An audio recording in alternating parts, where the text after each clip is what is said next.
Hombre Nuevo Digital presenta Pura Vida Cultural. Pura Vida Cultural. Con Elisa González.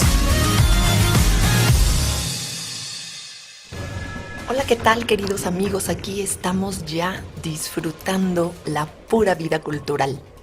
Y gracias a sus comentarios y participaciones, el día de hoy hablaremos de un tema extremadamente interesante: los mayas. Me gustaría iniciar hablando un poco de toda la conformación contextual del México prehispánico para después entrar directamente con ellos. El México prehispánico, pues, es este periodo de la historia de nuestro hermoso país anterior a la conquista y colonización española, que se da a partir del año de 1521. Es necesario aclarar que México pues tiene sus fronteras muy bien fijadas desde mediados del siglo XIX. Por ende, la historia mexicana de la época prehispánica es la de los pueblos que vivieron en ese territorio, no la historia del Estado mexicano, que estaba total y absolutamente conformado de una forma muy distinta en la época precolombina. Aquí cabe aclarar que tenemos diversos estadios de la historia como tal. La etapa lítica, que es cuando viene el poblamiento de América, inclusive existe muchísima incertidumbre sobre el origen de los indígenas americanos y cómo se fue poblando México específicamente. En estas etapas pues tendríamos que hablar del arqueolítico, el cenolítico, el protoneolítico o protoagrícola, que son las primeras etapas en que vamos a tener el descubrimiento de la agricultura. Y ya como historia, sobre todo donde entra la parte de la conformación cultural, tendríamos que dividirla en tres grandes horizontes culturales: Aridoamérica, Oasis América y Mesoamérica, que finalmente es lo que prácticamente todos conocemos. Sin embargo, existen pues puntos muy interesantes, porque pues Aridoamérica comprende también un hito histórico donde existe el desarrollo de las culturas agrícolas y que se marca una separación de esta área cultural.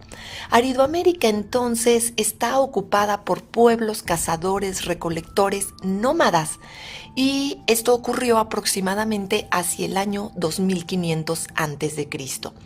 La primera persona que utilizó el término Aridoamérica fue Paul Kirchhoff en el año de 1954, y lo hizo específicamente para diferenciar a los aridoamericanos de otros pueblos vecinos como los mesoamericanos o inclusive los indios de las praderas del norte.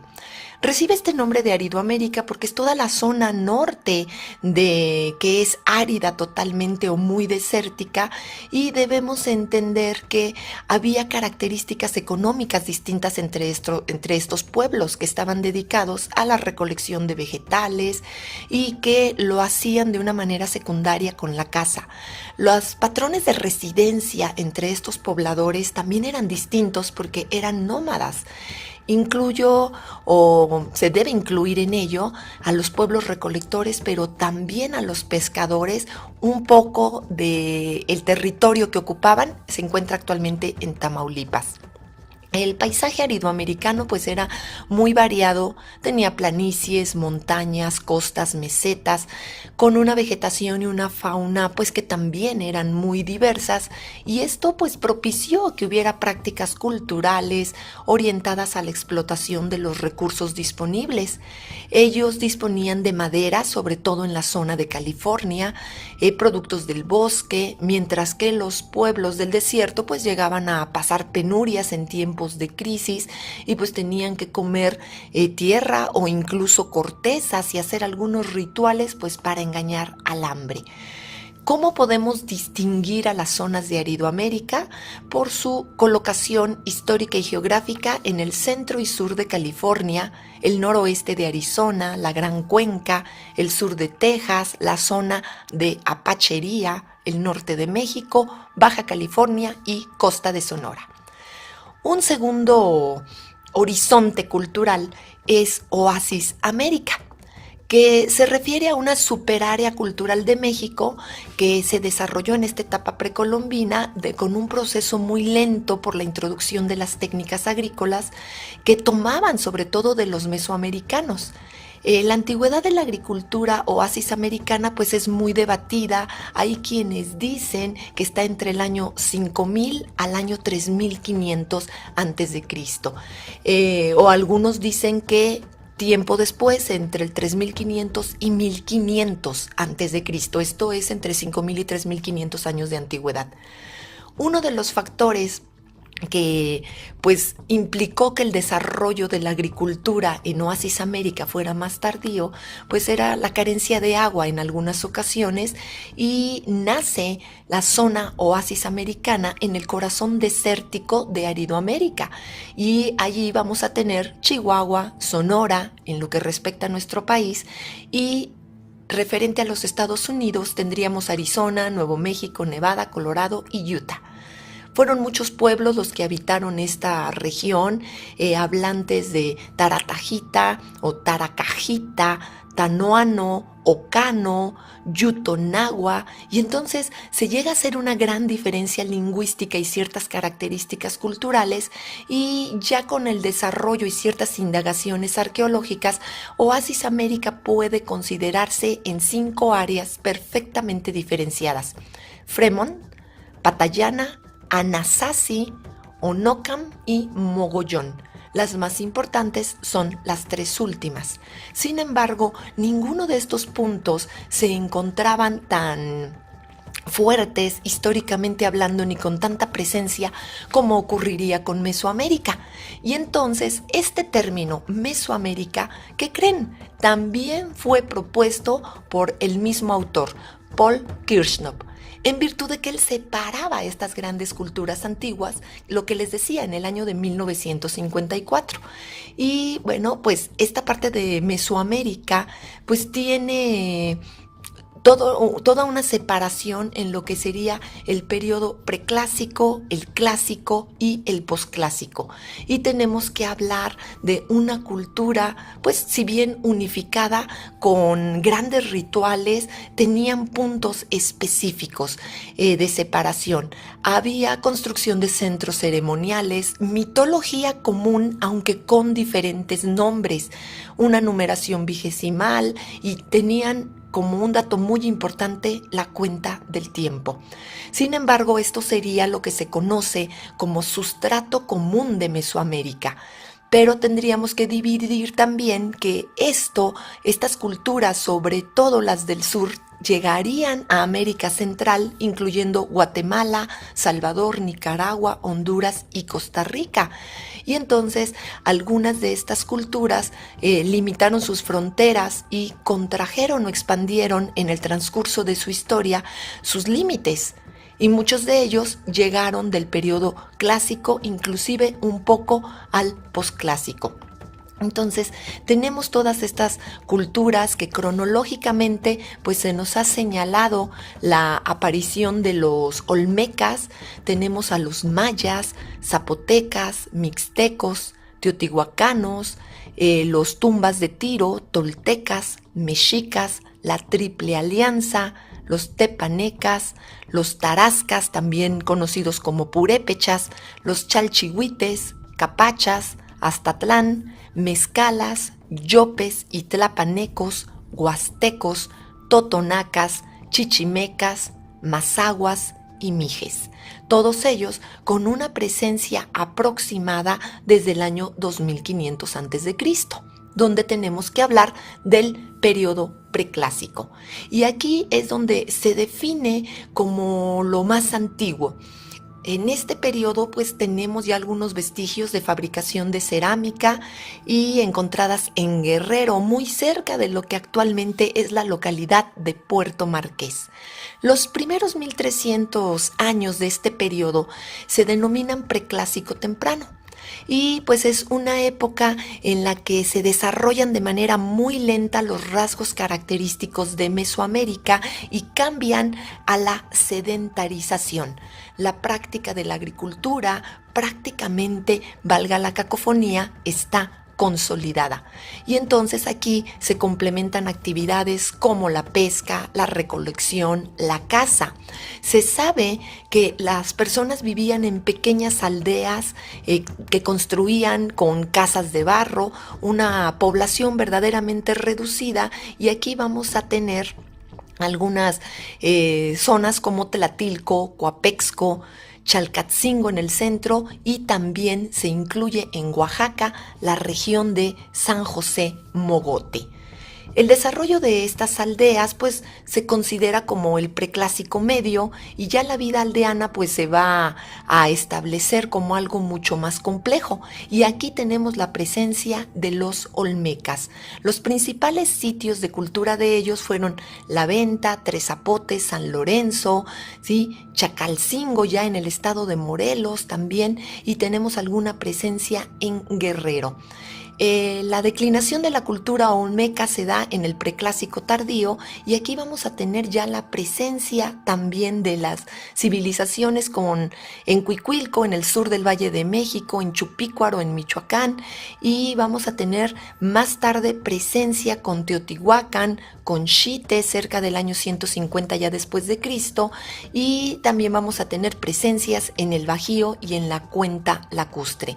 Hacia el final del preclásico vamos a tener presencia de Monte Albán y Teotihuacán. Y ya con el periodo clásico llegarían los mayas. Todo este contexto nos ayuda para entender que se fueron desarrollando de alguna manera paralela con Teotihuacán, y estarían en presencia también con Monte Albán, Tikal y Calakmul.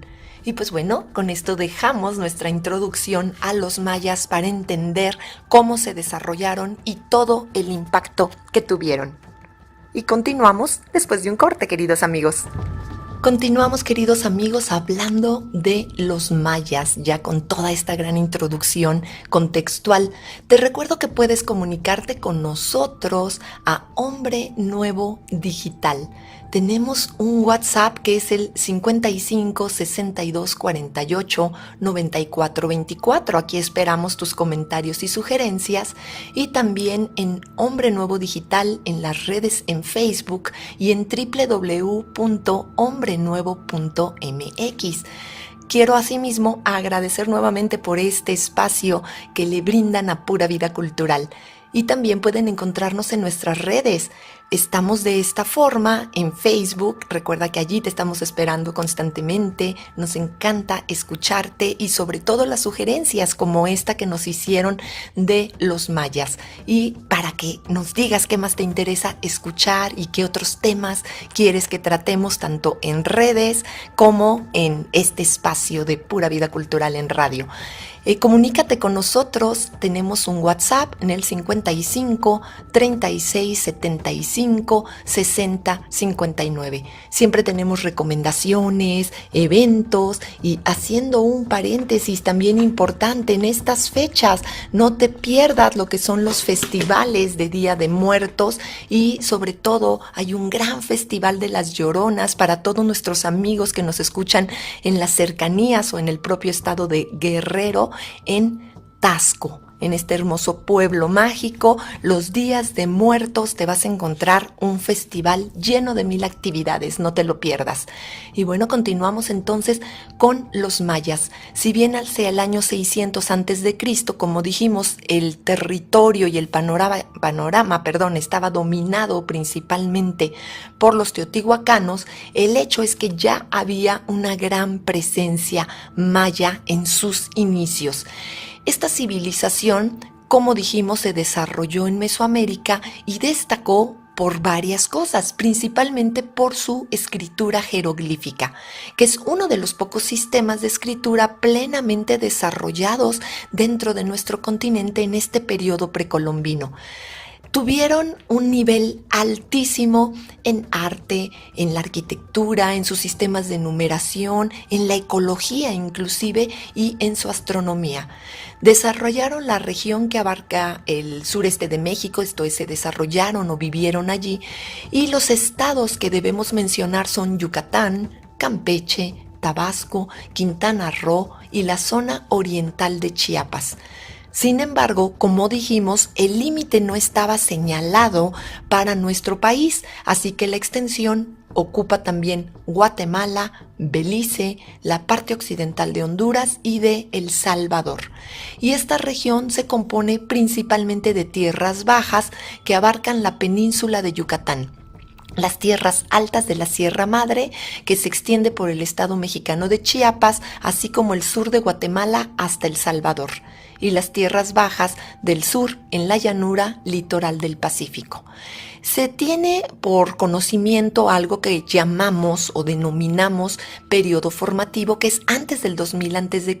Aquí hubo pues un inicio de desarrollo de la agricultura, se empezaron a volver sedentarios, y este periodo preclásico que ya habíamos dicho, 2500, 2000 a.C. hasta el 250 de nuestra era, pues tenemos las primeras sociedades complejas, y es el alimento principal o los alimentos principales eran maíz, el cual aprendieron a domesticar porque originalmente eran plantas de más de 2 metros de altura y era extremadamente duro, entonces lo empezaron a trabajar para darle un grado de madurez que pudiera permitir su consumo, de allí que se conozca como la domesticación del maíz.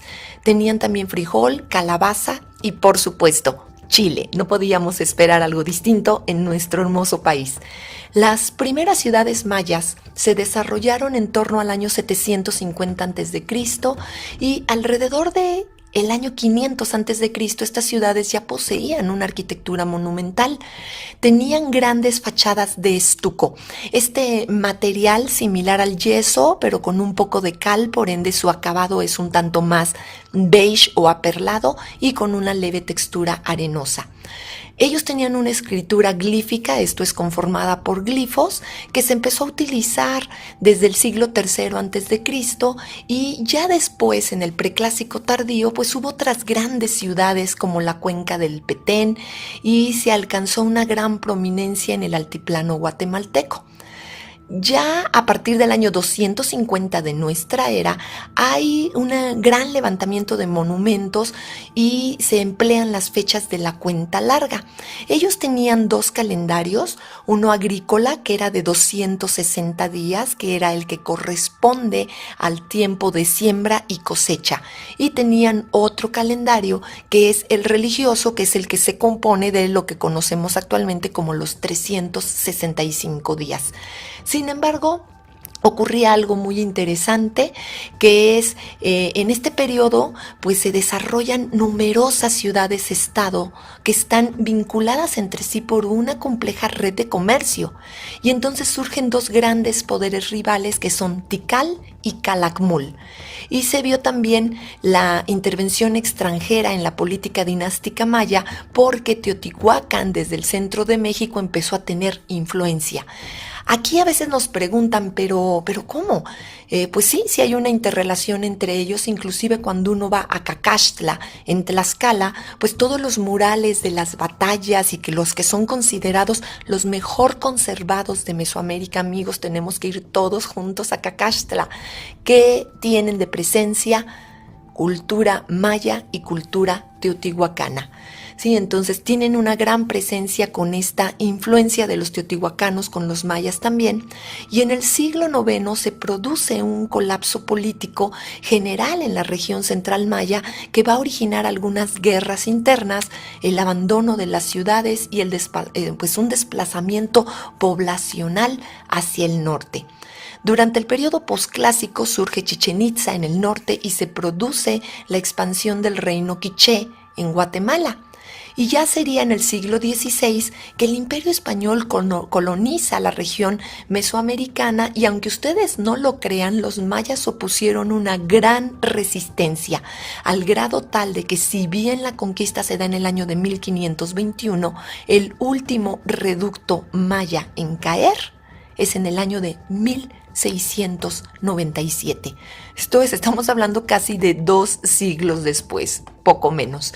Y pues bueno, el poder político, tenían ellos todo este poder centrado en el rey divino, que era como un mediador entre los mortales y el ámbito sobrenatural. Había monarquía, tenían un sistema de castas muy marcados, si podemos llamarlo así, o clases sociales, y usualmente era hereditario y patrilineal. El poder pasaba al hijo mayor, y aunque en más de un caso sabemos de mujeres que ostentaron el poder como regentes de sus hijos menores de edad o por derecho propio, la política maya estaba dominada por un sistema de patrocinio, aunque la exacta composición política de un reino pues variaba de una ciudad-estado a otra, y entonces generalmente lo que se presenciaba era un líder tribal, respondía a un señor regional y pues dependía también si dónde estaban denominados, si eran hijos del rey o era el rey de reyes, y ya hacia el clásico tardío pues la aristocracia había aumentado considerablemente y el poder de un rey divino se había minimizado notablemente. De esta manera, pues la civilización maya fue desarrollando también el arte muy sofisticado. Utilizaban materiales tanto perecederos como algunos muy durables.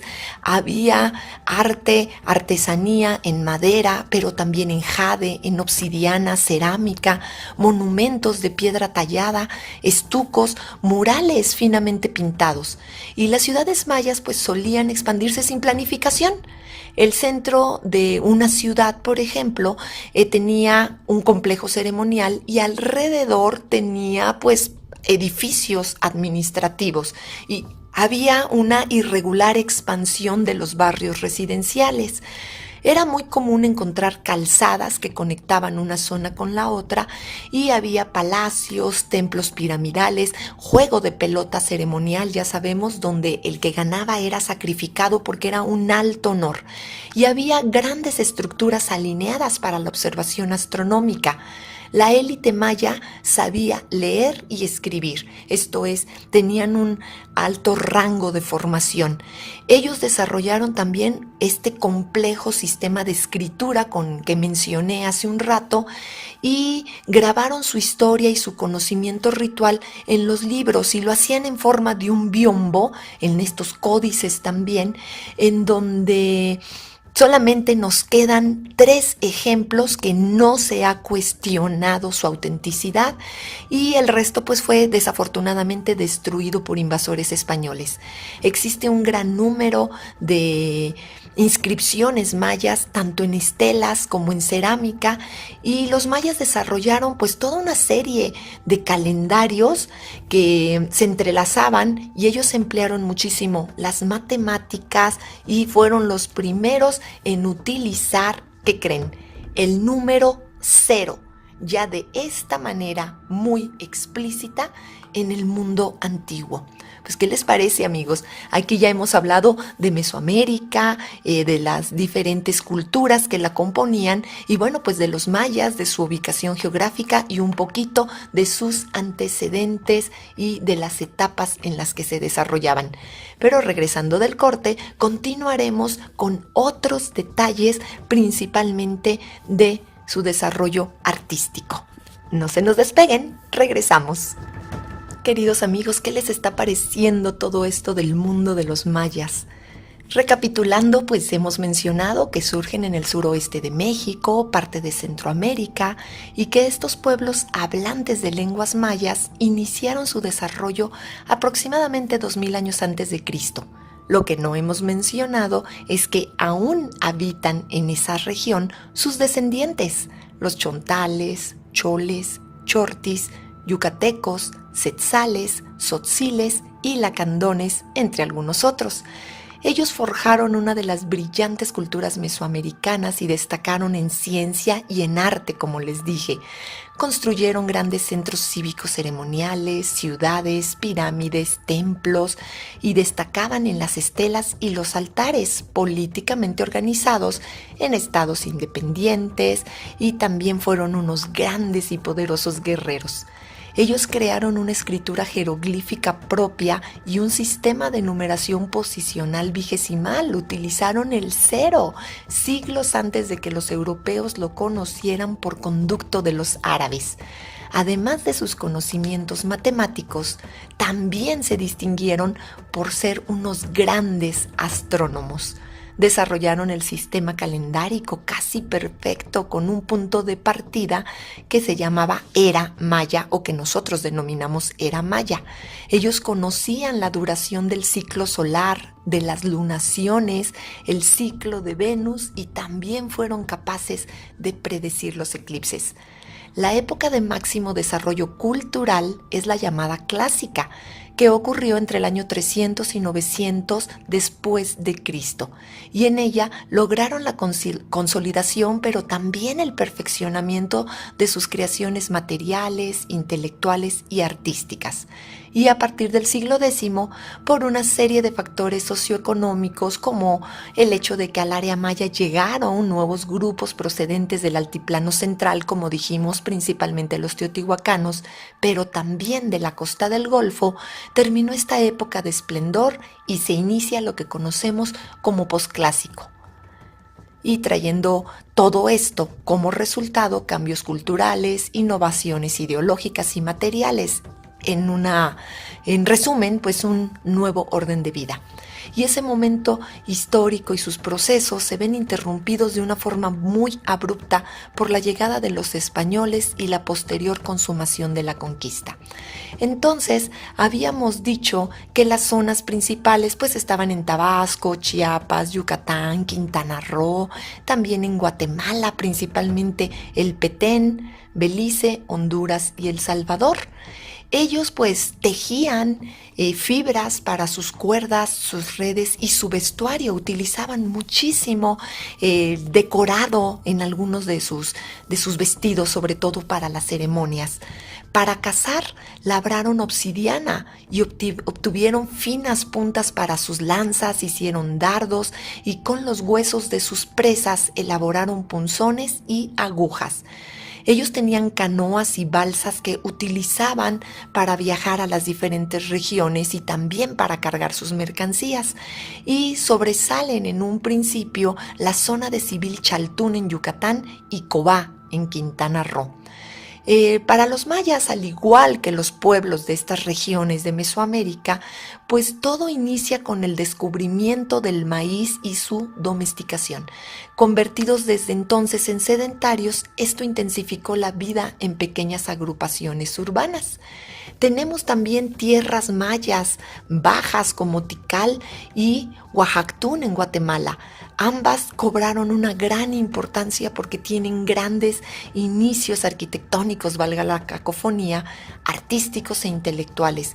Se desarrolla el techo de bóveda y surge un gran simbolismo artístico monumental y ya tenemos escritura jeroglífica en primeros textos y fechas del calendario maya.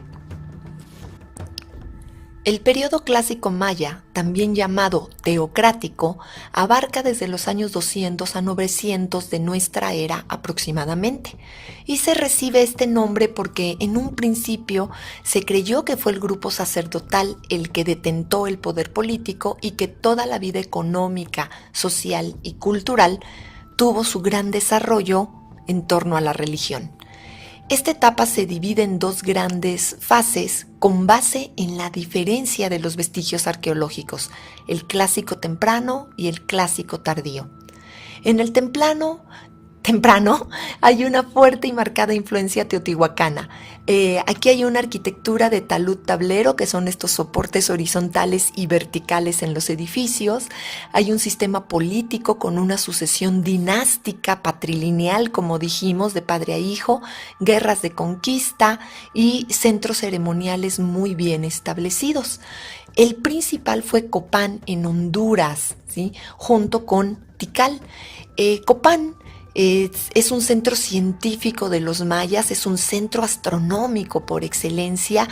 Su esplendor se dio hacia el año 736 ya de nuestra era, y allí lograron determinar la duración del año tropical, crearon tablas de eclipses e incluso idearon una fórmula para ajustar el calendario.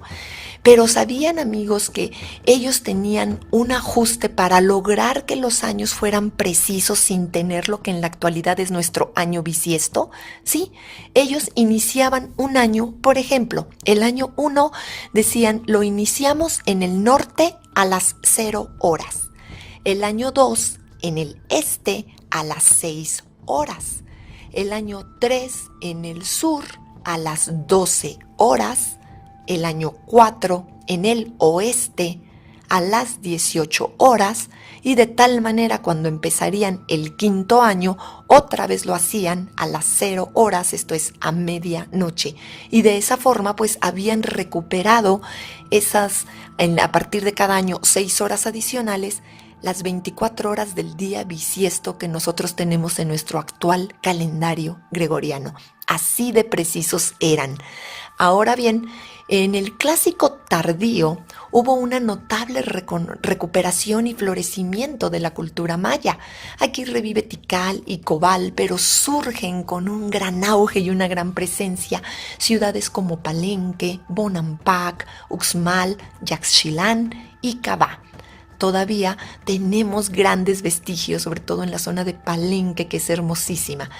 Se han manejado también muchas hipótesis acerca de la decadencia y la desaparición de estos grandes centros mayas teocráticos. Se sabe que el orden se resquebrajó entre los años 750 y 900 y hay varias teorías.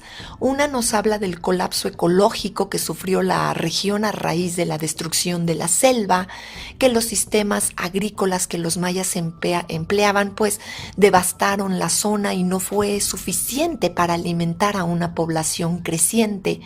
Y hay quienes dicen que hubo este crecimiento desmedido de la población, que se ejerció demasiada presión sobre la tierra y que la cantidad de alimentos producidos y el consumo en caza y en pesca pues permitieron o llevaron a que toda esta zona desapareciera o que ellos se fueran a otros lados. Siempre queda en el aspecto mitológico y en el aspecto de enigmas, porque hay una gran cantidad de enigmas sobre los mayas, el hecho de que nos dicen desaparecieron, se fueron. Hay quienes incluso han señalado que eran la civilización de la Atlántida, lo cual pues bueno pone muchas cosas en tela de juicio, por supuesto, históricamente hablando. Por eso su no aceptación, pero sí su creencia por grandes grupos. Se tiene también la idea de que desaparecieron y que no dejaron vestigio a dónde fueron. Sí, inclusive por ahí hay alguna frase de se fueron como mayas o vámonos como mayas sin dejar rastro.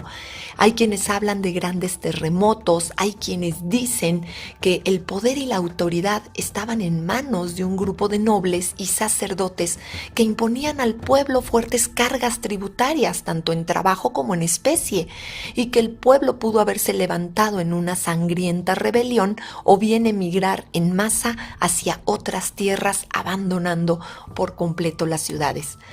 A todo esto se une el hecho de que Teotihuacán pues había sido saqueada, reducida a cenizas por fuerzas desconocidas entre el año 700 y 750 y que dejó de mostrarse toda su presencia y su influencia, y su prosperidad económica y cultural se detuvo bruscamente para dar paso a Xochicalco y posteriormente a los toltecas, ya en lo que son los dominios del Valle de México. 100 años después de la destrucción de Teotihuacán, los centros mayas entraron en crisis, se despoblaron y sus ciudades fueron invadidas por la selva.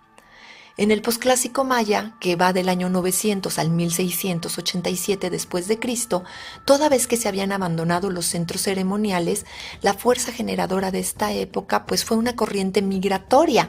Se habla de los mayas arraigados en la región y todo esto trajo consigo una cultura mestiza de fuerte contenido náhuatl. Y esta corriente se llama Putún o Maya Chontal. Habitantes del sur de Tabasco, con estrechas relaciones comerciales con los centros de México, y en el norte de la península yucateca se sufriría la invasión de grupos toltecas, quienes hicieron de Chichén Itzá su foco de poder, llevando consigo la leyenda de Quetzalcóatl, quien tomaría el nombre de Kukulcán entre los mayas. Y entonces se implantaron ideas de corte militarista, hubo conceptos religiosos distintos, políticos, arquitectónicos, y surge la serpiente emplumada, los frisos de jaguares, águilas, estatuas de chacmol y los juegos de pelota. Pero el principal aquí sería Kukulcán. un personaje muy importante que está representado en diversos bajorrelieves. Finalmente, el poderío maya vería su ocaso. Los putunes conservaron su poder sobre la región de Bacalal y Chactemal hasta 1480. El poderío tolteca en Chichén Itzá comenzó a declinar a principios del siglo XIII y a la caída de Mayapán, en Yucatán, este se dividió en 16 pequeños cacicazgos o provincias, cada uno con su propio gobernante. Esto fue lo que encontraron los españoles. Y ya Petén, Tayasal, Zacpetén y Queixil fueron las últimas ciudades mayas y mesoamericanas en ser conquistadas en 1697, después de haber resistido varios intentos de conquista, incluyendo uno de Hernán Cortés en 1542. Y pues bueno, las artes mayas en todos estos periodos tenían tejidos, pintura, escultura, música, cerámica y escritura de la que ya hablamos, artes con plumas y tejidos. Pero si les parece bien, continuaremos hablando de estos detalles artísticos y de algo fascinante, las 7 profecías mayas.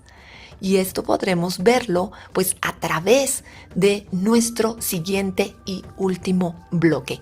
¿Qué les parece, amigos? Comuníquense con nosotros, los estamos esperando aquí en Pura Vida Cultural.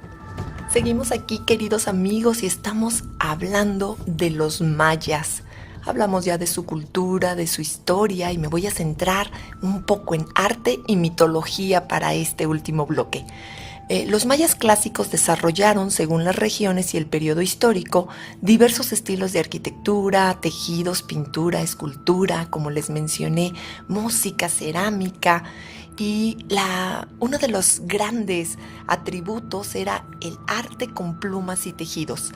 Tanto reyes como dignatarios aparecen en muchas representaciones vestidos con taparrabos, camisas, capas, túnicas y mantas realizadas tanto en algodón como en piel y en fibras vegetales. Los trabajos plumarios alcanzaron un gran desarrollo y se utilizaban sobre todo las plumas de quetzal para la elaboración de penachos y otros adornos. Respecto a la arquitectura, las construcciones mayas se hicieron de madera y piedra caliza. Entre las maderas ellos preferían cobá y zapote por ser muy resistentes a los ataques de las termitas y a la humedad. Y entre las piedras utilizaron, como ya les dije, la caliza, también la arenisca, el mármol, etc. Ellos realizaron diversos tipos de construcciones, tanto palacios rectangulares y alargados, como templos, juegos de pelota, calzadas, como les había mencionado, pues que unían las ciudades principales y los rumbos entre ellas. Tenían fortificaciones, baños de vapor, y la arquitectura maya requería una cosa en abundancia: fuerza humana. Las pirámides que se conservan pues están escalonadas en piedra, y en lo alto de estas se colocaba el templo. Estaban decoradas con pinturas de una variada gama de colores y relieves, destacando tanto el rojo como el turquesa, este tan característico color turquesa maya. Algunas de estas inscripciones de la escritura jeroglífica pues aún no ha sido descifrada completamente. Respecto a la cerámica, pues los mayas se distinguieron en la alfarería por la difusión y gran variedad de estilos. Ellos utilizaron grabado en alto y bajo relieve, tanto en ánforas como en platos, de varios colores, y utilizaban también adornos especiales. Había una cerámica polícroma, esto es de varios colores, que estaba asociada con el mundo funerario, que se extendió muchísimo. Las creaciones eran cilindros, platos, fuentes contenedoras de distintas dimensiones, y la pintura cubría casi la totalidad de la superficie. Los perfiles de los dibujos se realizaban en negro, y muchas veces lo vamos a identificar con un fondo monócromo con una tonalidad entre ámbar y naranja. Podía ser crema también, y las siluetas eran abstracciones muy bien definidas con algunos glifos, pero también con imágenes de aves, por ejemplo, perfectamente delineadas. En lo referente a la escultura, ellos dominaron prácticamente todas las técnicas. Existen grabados en alto y bajo relieve, en bulto redondo, en altares, estelas. Se tienen también figuras como marcadores de juego de pelota, y utilizaron madera y piedra calcárea y ocasionalmente recubierta de estuco. Recuerden esta pasta hecha de polvo de piedra, como una textura similar al yeso, pero es más calcáreo, pero incluso llegaron a utilizar algunas conchas y aglutinantes vegetales, pintando todo con diversos colores. Las esculturas, las estelas, por ejemplo, pues tienen una utilización de relieve, muchas de ellas son monumentales. El tratamiento de los temas y el uso del color, pues son algo muy específico, son deidades, son gobernantes, dependen muchas de ellas del ámbito arquitectónico en el que se encuentren, y hay una gran profusión de signos caligráficos y ornamentales, con muchísimas líneas curvas. Este es el gran estilo maya. Referente a la escritura, pues era una combinación de símbolos tanto fonéticos como ideográficos, que significa que cada uno de los dibujos nos daba una idea en particular.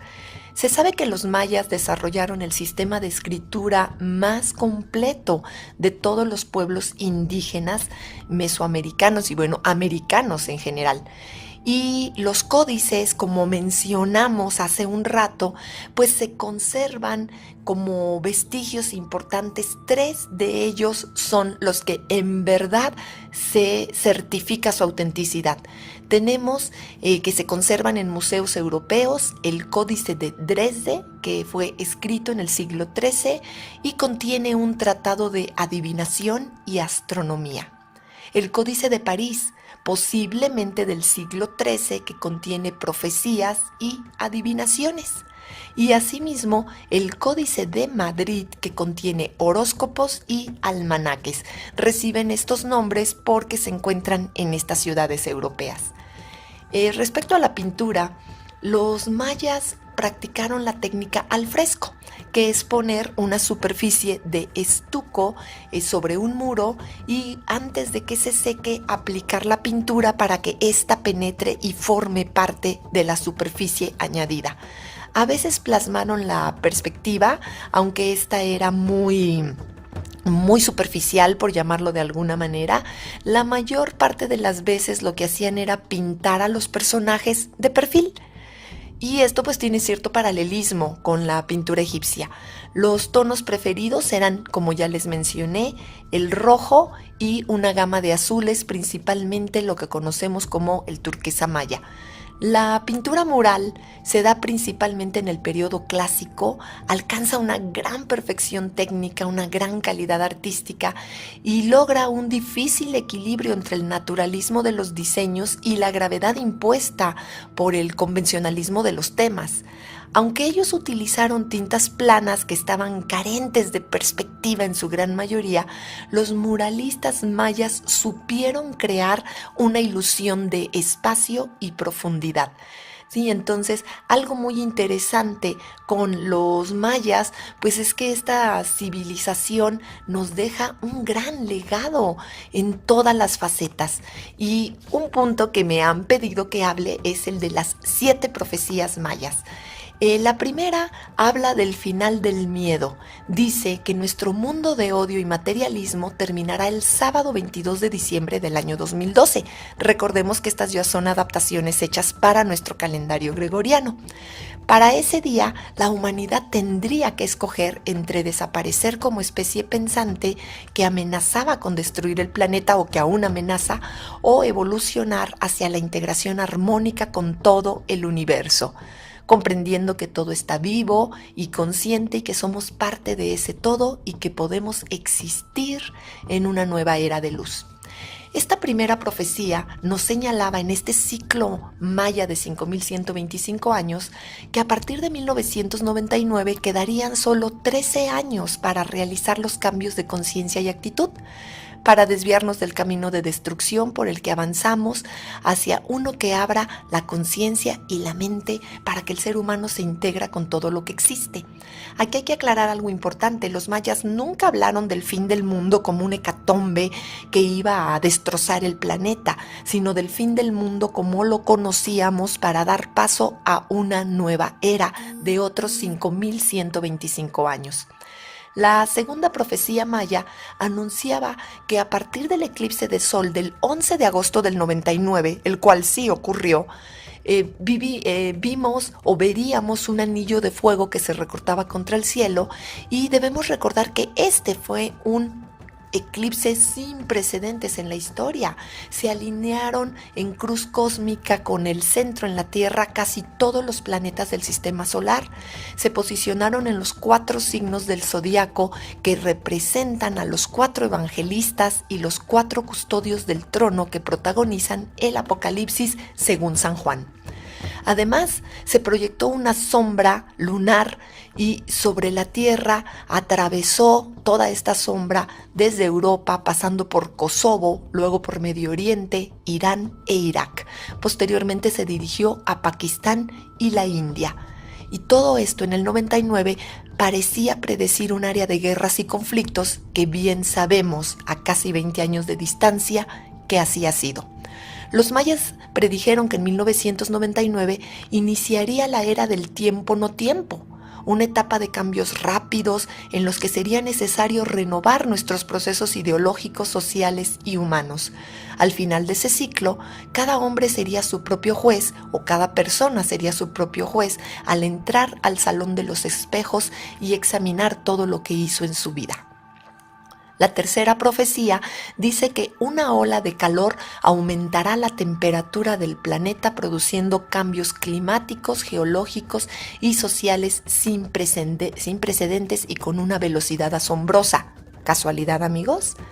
La cuarta profecía dice que el aumento de esta temperatura causado por lo que podría ser un mal comportamiento ecológico del hombre, así lo traducimos ahora, haría que exista mayor producción de viento solar, más erupciones desde la corona del Sol y un incremento en la temperatura del planeta.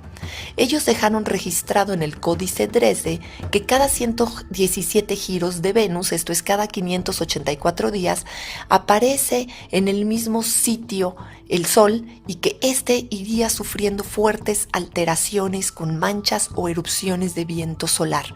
Esto también ha ocurrido. La quinta profecía nos dice que todos los sistemas basados en el miedo se transformarán simultáneamente con el planeta y el hombre, para dar paso a su destrucción total o a una nueva realidad de armonía. Que el hombre debe olvidar que el universo existe solo para él y que es la única expresión de vida inteligente y dejar de ser un depredador.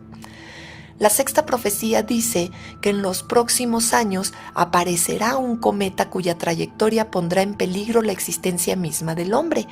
Los mayas creían que los cometas eran agentes de cambio y que debían permitir la evolución de la conciencia colectiva.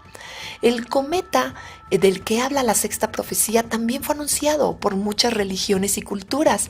La Biblia, por ejemplo, en el libro de Revelaciones, lo señala con el nombre de Ajenjo.